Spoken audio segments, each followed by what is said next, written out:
Hello student, today we start our new topic lesson 2 physical change and chemical change. Physical भौतिक, chemical रासायनिक, यानी कि भौतिक और रासायनिक परिवर्तन क्या होते हैं, आज हम उसके बारे में डिस्कस करेंगे। फिजिकल प्रॉपर्टीज़ हम पहले लेसन में पढ़ चुके हैं, जो हमारा फर्स्ट लेसन था उसमें फिजिकल प्रॉपर्टीज़ के बारे में आया हुआ था। तो कौन कौन से होते हैं फिजिकल प्रॉपर्टीज़, अगर आपको ध्यान में हो आप अपनी बुक अपने पास रखिए, और जो जो चीज़ें मैं बढ़ा रही हूँ, जो मैं अंडरलाइन करती हूँ, आप भी करते रहना साथ के साथ।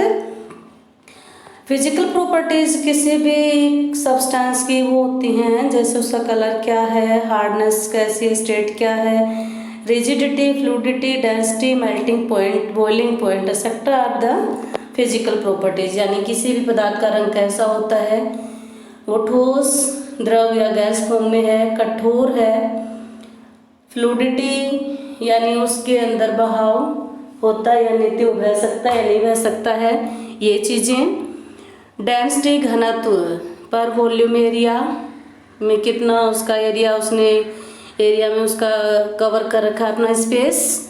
मेल्टिंग पॉइंट कितना है उसका, बॉइलिंग पॉइंट क्या है, गलनांक और क्वथनांक कितना होता है, वो चीज़ें। ये सारी चीज़ें फिजिकल प्रॉपर्टीज़ में आती हैं। और हमें अब क्या करना है, फिजिकल चेंज। फिजिकल चेंज क्या होते हैं वो हमें पढ़ना है। तो यहाँ पर फिजिकल चेंज वो चेंज होते हैं बेटा, जब कोई भी कंपाउंड अपनी स्टेट चेंज करके दोबारा से उसी में आ जाए, तो वो उसकी फिजिकल चेंज होती हैं। ये चेंज होते हैं वो कैसे होते हैं, टेम्परेरी होते हैं, रिवर्सिबल होते हैं। एक एग्जांपल देकर मैं आपको यहाँ से क्लियर कर रही हूँ। देखिए, वाटर, जल, इसको आपने क्या करा, कूल, ठंडा किया, यानी कि टेम्परेचर डिक्रीज कर दिया, फिर क्या बन जाती है इसकी, आइस। ठीक है, अब यहाँ पर आपने पानी को ठंडा किया तो आइस बन गई। अगर इसी आइस को आप दोबारा से पानी में लेना चाहो तो क्या ये आ सकती है, आएगी या नहीं आएगी, आइस दोबारा पानी बन जाएगा या नहीं बनेगा, इसका दोबारा से पानी बन जाता है, यानी आइस चेंज इनटू वाटर। कैसे, यहाँ से अपोजिट चलो, यहाँ पर आप हीट कर दो, गर्म कर दो, ये हीट का सिंबल है। इधर आपने टेम्परेचर इंक्रीज किया था, सॉरी डिक्रीज किया था, और यहाँ पर आपको टेम्परेचर इंक्रीज करना है, यानी बढ़ा देना है।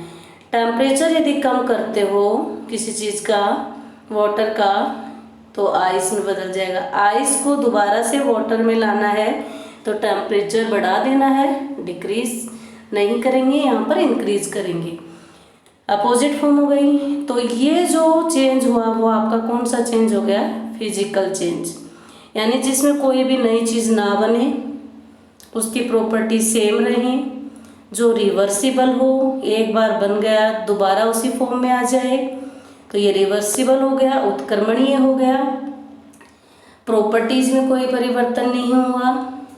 तो इस प्रकार के चेंज को आप क्या कहोगे, फिजिकल चेंज। परमानेंट नहीं होते, टेम्परेरी होते हैं, यानी कि एक प्रोडक्ट जो बना है उसको दोबारा से आप पहले वाले फॉर्म में ले आओगे और उसी को फिर से आप उस फॉर्म में ला सकते हो, टेम्परेचर इंक्रीज एंड डिक्रीज करके, तापमान को घटाकर और बढ़ाकर आप ये चेंज अपनी पहले वाली अवस्था में ला सकते हो।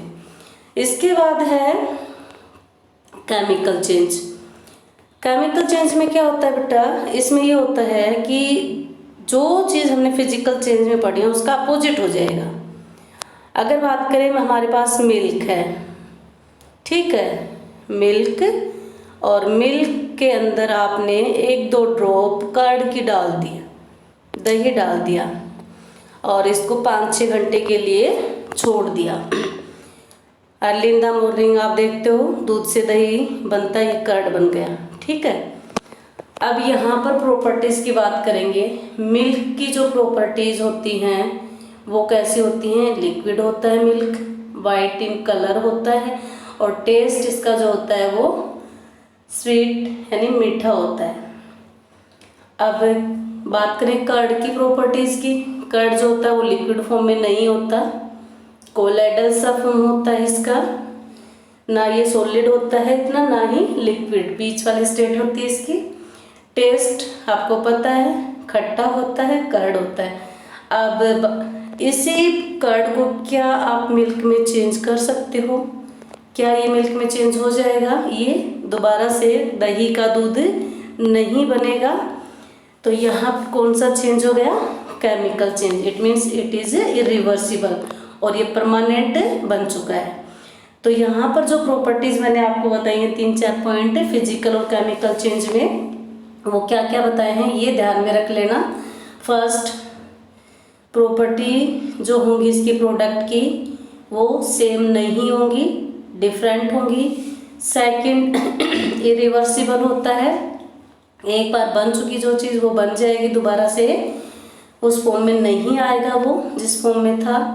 थर्ड, परमानेंट नहीं, परमानेंट बनेगा केमिकल चेंज में, जबकि फिजिकल में टेम्परेरी था। तो ये पॉइंट आपको फिजिकल और केमिकल चेंज में याद रखने हैं। अब कुछ एग्जाम्पल अगर आप यहाँ पे करोगे तो आपको और अच्छे से क्लियर हो जाएगा। देखिए मैं बताते जाऊंगी, साथ के साथ आप भी इनको ध्यान में रख लेना। Cutting of tree. Cutting of tree क्या है? यानी आपने पेड़ को काट दिया है तो उसके स्मॉल पीसेज हुए हैं, कोई भी नई चीज़ उसमें नहीं बन रही। जब तक कोई नया प्रोडक्ट नहीं बनेगा तब तक वो केमिकल चेंज हो ही नहीं सकता। तो पेड़ को काटा है आपने, जलाया नहीं है, बर्न नहीं किया, कटिंग की है, तो इसका meaning it is a physical change, यानी ये भौतिक परिवर्तन है। Melting of butter in A pan. आपने मक्खन को पतीले में गरम कर लिया, ठीक है। गरम करने से क्या कोई नया चीज़ बन के आपको नज़र आई? उसमें कोई नई चीज़ यहाँ नहीं बन रही है, सेम वही चीज़ें हैं। बटर जो था वो घी जो है आपका घी ही रहेगा, और दोबारा से आप उसको लिक्विड फॉर्म में ला सकते हो या फिर फ्रिज में रख के उसको सॉलिड फॉर्म में भी रख सकते हो। नया प्रोडक्ट यहाँ नहीं बन रहा। It is also physical change. Rusting of अलमीरा। लोहे पे जंग लगना या अलमीरा पे जंग लग जाना। इसमें क्या होता है, जब अलमीरा जो होती है उसमें ब्राउन कलर की एक लेयर आ जाती है, और वो ब्राउन रस्टिंग के बारे में आपने जाना होगा। जंग कैसे लगता है? जब किसी भी आयरन ऑब्जेक्ट को ना क्या मिल जाए, वाटर और एयर, दो कंडीशन जब भी आयरन को मिल जाती है लोहे को, तो उन पे ब्राउन कलर की लेयर आ जाती है, और उसे हम बोलते हैं रस्ट, यानी जंग।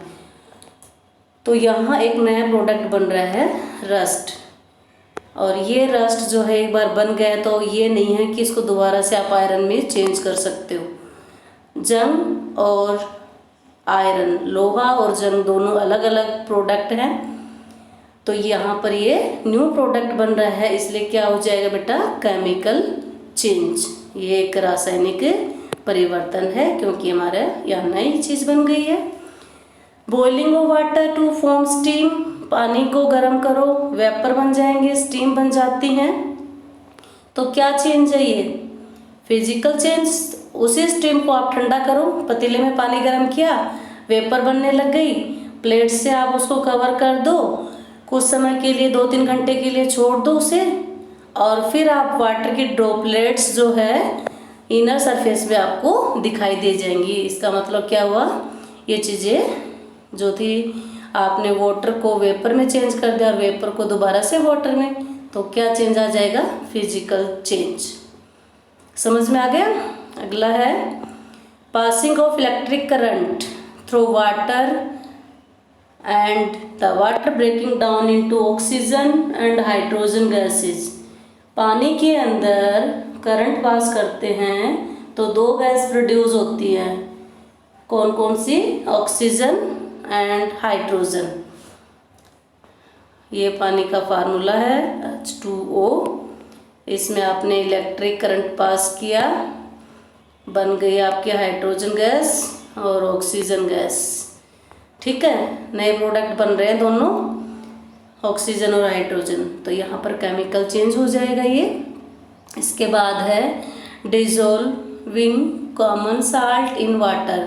पानी के अंदर यदि आपने नमक को डिजोल्व कर दिया, मिक्सर तो बन गया है, मिक्स हो गया है वो पानी के अंदर, अब उसको अगर आप गर्म करोगे पानी को इवेपोरेशन मेथड से, तो दोबारा से साल्ट आप ले सकते हो। कौन से मेथड से? इवेपोरेशन मेथड जो है हमारा, उससे हम दोबारा से नमक प्राप्त कर सकते हैं। समुद्र में से नमक इसी विधि से प्राप्त किया जाता है, वाष्पीकरण विधि से। पानी को गर्म करके वेपर के रूप में हम अलग कर लेते हैं और नीचे साल्ट रह जाता है। तो इवेपोरेशन मेथड से साल्ट दोबारा गेन हो गया, कोई नई चीज़ यहाँ नहीं बनी, फिजिकल चेंज हो जाएगा ये भी। Making a fruit salad with raw fruits. आपने फ्रूट्स को छोटे छोटे टुकड़ों में काट दिया है, सैलेड बना दी है उसकी, और सैलेड बनने से क्या कोई नया प्रोडक्ट बना है? क्या कोई नई चेंज आई? बस पीसीज हुए हैं, छोटे छोटे टुकड़े हो गए हैं, पर नई चीज़ कुछ नहीं बन रही है। तो यहाँ पर भी आपका कौन सा चेंज आ जाएगा?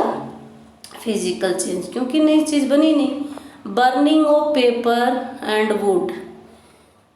पेपर को जलाते हैं या लकड़ी को जलाते हैं, तो वो क्या होगा? कौन सा चेंज कहलाएगा? बर्निंग ऑफ पेपर, अगर आपने पेपर को जलाया तो पेपर्स को जैसे ही बर्न करते हैं हीट प्रोड्यूस होती है, लाइट प्रोड्यूस होती है और CO2 गैस बनती है। इतने सारे नए प्रोडक्ट बनते दिखेंगे आपको। और लास्ट में कार्बन पार्टिकल यानी ब्लैक कलर का पाउडर भी बन जाता है। पेपर को जलाते हैं तो ब्लैक कलर का पाउडर भी बनेगा कार्बन पार्टिकल्स का। तो इतने सारे प्रोडक्ट बन गए हैं, बनने के बाद दोबारा से आप नए इस फॉर्म में लाना चाहोगे पेपर की फॉर्म में, ये नहीं आएगा। ऐसे ही लकड़ी वुड को भी जलाएंगे तो भी हीट प्रोड्यूस होगी, लाइट प्रोड्यूस होगी, CO2 गैस बनेगी। ब्लैक पाउडर की जगह आपको ऐश यानी राख मिलेगी इसकी, या कोयला बन जाता तो वो मिल जाएगा। तो नए प्रोडक्ट बन रहे हैं, कौन सा चेंज हो जाएगा? Chemical change. ये तो थे हमारे फिजिकल और केमिकल चेंज। नेक्स्ट टॉपिक है what are the types of pure substance. Pure substance के टाइप्स कौन कौन से हैं? Pure substance is 2 types. First is element, second is compound. Element ये भी प्योर सब्सटेंस है, और सेकंड जो है वो है कंपाउंड, यौगिक। ठीक है, कंपाउंड। फर्स्ट करेंगे हम element. Robert Boyle was the first scientist to use the term element in 1661। सबसे पहले एलिमेंट वर्ड का यूज जिस वैज्ञानिक ने किया था उनका क्या नाम था? Robert boil. अंडरलाइन कर लेना बुक में इसको आप भी। रॉबर्ट बॉयल पहले ऐसे वैज्ञानिक थे जिन्होंने एलिमेंट तत्व का नाम दिया था। इसके बाद जो आए थे वो थे Antoine Laurent Lavoisier. Antoine Laurent Lavoisier, इनका जीवन काल जो था वो था 1743 से लेकर 94 तक। Antoine Lavoisier is the father of chemistry. इसको केमिस्ट्री यानी रसायन के पिता कहा गया है। फ्रेंच केमिस्ट थे ये, फ्रेंच से इनका संबंध रहा है। इन्होंने क्या था, जो डेफिनेशन दी थी एलिमेंट की जो परिभाषा दी थी, तत्व की जो परिभाषा दी थी, वो सबसे पहले इन्होंने दी थी। यूजफुल तरीके से, यानी एलिमेंट का क्या क्या यूजफुल है उसकी डेफिनेशन देने के बाद इन्होंने डिफाइन किया।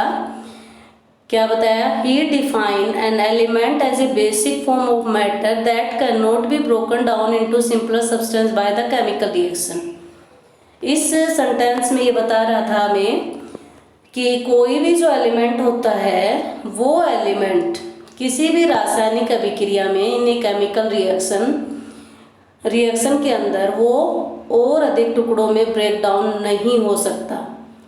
जैसे कि मान लो मैं बताऊँ आपको एक रिएक्शन सी, कार्बन ये एक तत्व है, एलिमेंट है, रिएक्शन कर रहा है ऑक्सीजन से। कार्बन और ऑक्सीजन दोनों ही एलिमेंट हैं और दोनों आपस में केमिकल रिएक्शन करके CO2 गैस बना लेते हैं। तो यहाँ पर हम कार्बन की बात करें तो ये जो कार्बन एलिमेंट है ये इसको और ब्रेक डाउन नहीं कर सकते, इसको और सिंपल फॉर्म में हम नहीं ला सकते। ठीक है, तो ये परिभाषा दी थी लेवोजियर ने कि किसी भी एलिमेंट की जो बेसिक फॉर्म है मैटर की, वो मैटर जो है वो और अधिक ब्रेक डाउन नहीं होगा और उसके टुकड़े नहीं कर सकते और अधिक सिंपल फॉर्म में आप उसे नहीं ला सकते। यही डेफिनेशन जो थी वो लेवोजियर ने दी थी। याद रख लेना, रॉबर्ट बॉयल ने सबसे पहले एलिमेंट वर्ड का यूज किया। डेफिनेशन जो दी थी वो लेवोजियर ने दी थी। Lavoisier is the father of the chemistry. Element can be normally divided into metal, non metal and metalloids. Element को उन्होंने 3 पार्ट्स में डिवाइड किया, metals, non metals and metalloids. Metal, non metal, metalloids, धातु, अधातु और उपधातु। या आपने 8th क्लास में भी रीड करा हुआ है चैप्टर। अब what is a metal, metal क्या होते हैं, उनके बारे में कौन कौन सी प्रॉपर्टीज है। मेटल हाउस लुस्टर एंड शाइनिंग, चमकदार होते हैं धातु में। आपने गोल्ड देखा होगा, gold is a metal. Gold की जो सिंबल होती है AU, ठीक है, A कैपिटल U स्मॉल। तो यहाँ पर AU गोल्ड, AG चांदी यानी सिल्वर, कॉपर का होता है CU, कोबाल्ट का होता है CO, आयरन का होता है Fe, लोहा फेरस भी बोलते हैं, sodium Na, potassium only K, magnesium Mg। ये ऐसे बहुत सारे मेटल्स होते हैं। इनका जो कलर होता है ये कलरफुल होते हैं, कुछ तो होते हैं गोल्डन, येलो, ग्रे कलर में। ठीक है, सिल्वर कलर में सिल्वर यानी चांदी होती है, गोल्डन में अपना गोल्ड होता है और ग्रे कलर में भी बहुत सारे कंपाउंड होते हैं, ग्रेफाइट वगैरह भी आते हैं इसमें, नॉन मेटल में। They conduct heat and electricity, ये क्या कर सकते हैं, इनके अंदर यदि आप करंट पास करोगे तो ये गुड कंडक्टर ऑफ इलेक्ट्रिसिटी होते हैं और अगर इनके अंदर आप हीट प्रोड्यूस करते हो तो ये गर्म हो जाते हैं। इलेक्ट्रिसिटी यानी गुड कंडक्टर ऑफ इलेक्ट्रिसिटी होने के कारण बहुत सारे वायर्स में इनका यूज़ होता है। बहुत से मेटल जो होते हैं उनका इस्तेमाल हम वायर बनाने में करते हैं। जैसे कि घरों में हमारे जितने भी इलेक्ट्रिक गैजेट होते हैं वो सभी के सभी मेटल्स के बने होते हैं, बाहर से कवर होते हैं रबड़ से, ताकि करंट पास जब उस मेटल में होता है तो हमें ना लगे करंट, तो प्रोटेक्शन के लिए उनके ऊपर रबड़ से कवर कर दिया जाता है। हीट, किचन में जो मटेरियल होते हैं हमारे किचन मटेरियल कौन कौन से, जैसे कि है आपका पैन है, तवा है, लोहे की कढ़ाई है, ये सारे के सारे मेटल्स के ही बने होते हैं। और मेटल्स के इसलिए बनाए जाते हैं क्योंकि जब आप उसको गैस स्टोव पे गर्म करते हो तो ये गर्म हो जाते हैं। तो बेस्ट इसकी प्रॉपर्टी होती है ये हीट एंड इलेक्ट्रिसिटी दोनों के ही, good conductor of electricity and heat. They are ductile, next property है डक्टाइल की। इसका मीनिंग है कि जब मेटल्स को हम ब्रेक डाउन करते हैं, तोड़ते हैं, मरोड़ते हैं तो इनके वायर्स बन सकते हैं, तो वायर बनाते हैं, जैसे एल्युमिनियम वायर, कॉपर वायर, बहुत से वायर बनाते हैं। करेंसी में भी सिल्वर आयरन का यूज़ होता है, जो नोट होते हैं हमारे उसमें भी चांदी का तार होता है, तो वायर बन जाते हैं। 1 ग्राम गोल्ड से कम आप 2 किलोमीटर लंबा तार बना सकते हो।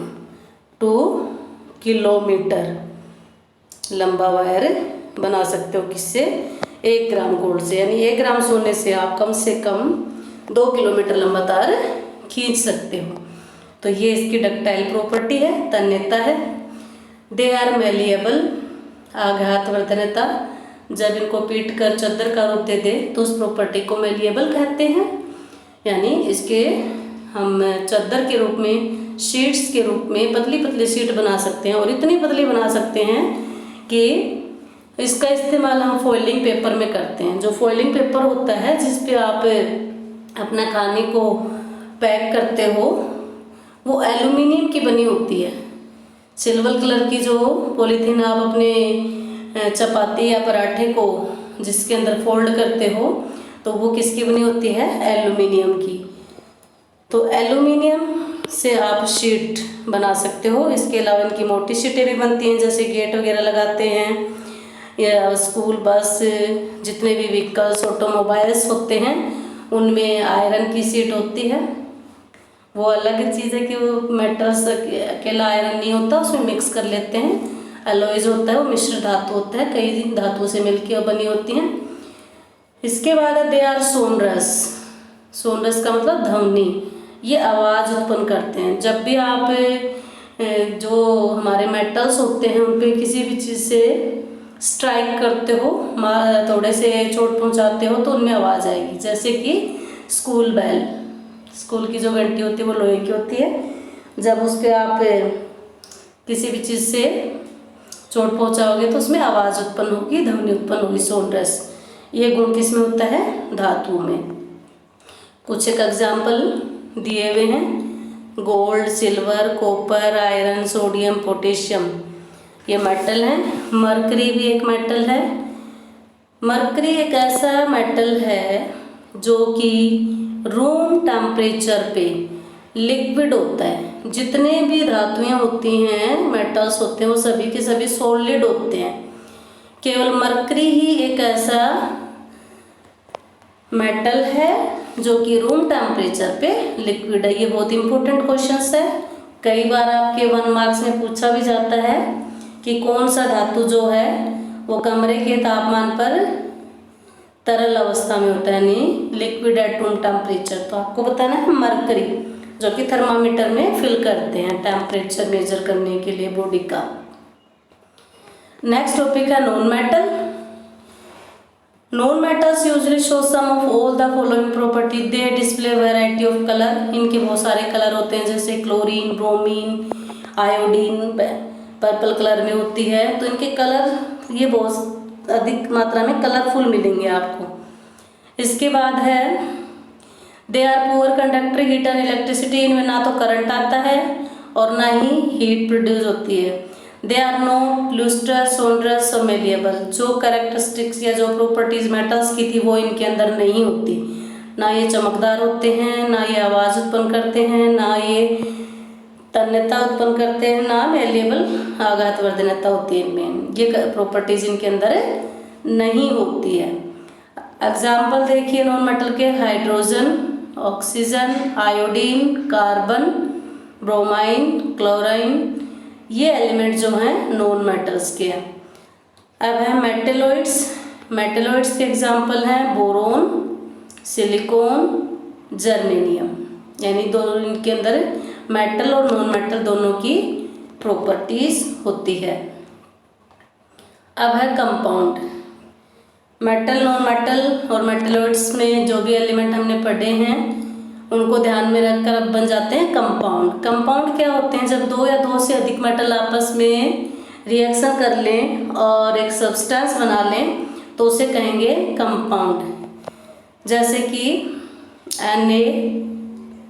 Na+Cl, सोडियम मेटल है, क्लोरीन नॉन मेटल है, और दोनों जब ये बन जाएंगे तो मिक्स होके NaCl, सोडियम क्लोराइड बन जाता है। और ये फार्मूला है साल्ट का, नमक का। किसका फार्मूला है ये? नमक का। और इसे हम बोलेंगे कंपाउंड। एक और एग्जांपल देख लीजिए, हाइड्रोजन प्लस ऑक्सीजन बन जाता है H2O, यानी कि वाटर। ये भी कंपाउंड है। ये एलिमेंट और ये एलिमेंट, 2 एलिमेंट मिले आपस में और मिलकर एक कंपाउंड बना लेते हैं। तो एलिमेंट और कंपाउंड में इतना ही डिफरेंस है। ये आपके मिक्सचर और कंपाउंड में डिफरेंस बता रखा है। मिक्सचर आपको पता है एलिमेंट और कंपाउंड जस्ट मिक्स, यानी एलिमेंट और कंपाउंड को जब मिक्स कर देंगे तो उनका मिक्सचर बन जाएगा। And no new compound is formed, कोई भी नया कंपाउंड फॉर्म नहीं होगा। कंपाउंड क्या, element react to form new compound, अभी बताया था ना, एलिमेंट रिएक्ट कर लेते हैं और कंपाउंड बन जाते हैं, जैसे H2+O2 H2O। A mixer have variable composition, mixer में बहुत सारे कॉम्पोजिशन हो सकते हैं, जैसे पानी के अंदर आपने चीनी भी डाल दी और उसके अलावा उसमें आपने लेमन जूस भी डाल दिया तो वो मिक्सर बन जाता है। Composition of each new substance is always fixed, compound के अंदर जो कंपोजिशन होगा वो फिक्स होगा हमेशा, जबकि मिक्सर में ऐसा नहीं होता। Mixer show the properties of the constant substance, mixer जो होता है वो सब्सटेंस की प्रॉपर्टीज को शो कर देता है जो हमने उसके अंदर मिक्स करी। मान लो आपने पानी में नमक डाला तो नमक की प्रॉपर्टीज क्या है, वो कैसा होता है। नींबू डाला तो नींबू का टेस्ट कैसा होता है, तो वो प्रॉपर्टीज जो है मिक्सर शो कर देता है, खट्टा है या मीठा जो भी। The new substance has totally different properties, इसकी जो प्रॉपर्टीज बनेंगी कंपाउंड की वो बिल्कुल डिफरेंट होंगी। They constitute can be separated Fairlie easily by the physical method, इसके अंदर हम फिजिकल मेथड अप्लाई करके हम कॉन्स्टिट्यूट को अलग कर सकते हैं, जबकि कंपाउंड में ऐसा नहीं होता। The constitute can be separated by chemical और इलेक्ट्रोकेमिकल रिएक्शन, इसको सेपरेट करने के लिए या तो केमिकल या इलेक्ट्रोकेमिकल करंट पास करके ही हम सेपरेट कर सकते हैं किसी भी चीज़ को। तो ये आपका लेसन यहाँ आज कंप्लीट हो चुका है। अब इसको क्वेश्चन आंसर आपको कॉपी में करने हैं, कोई डाउट हो तो क्लियर कर लेना। Thank you.